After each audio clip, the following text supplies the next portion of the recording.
ለኛ አካባቢ መንከባከብ ውበት ከመጠበቅ የዘለለ ነው።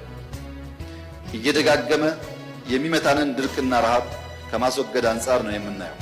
ለዚህም ነው በዘንድሮ ክረምት ከወትሮ በተለየ መልኩ 4 ቢሊዮን ችግኝ ለመትከል እቅድ የተያዘ ሲሆን ይህንን እውን ለማድረግ የሁሉም ኢትዮጵያውያን ርብርብ ይጠይቃል።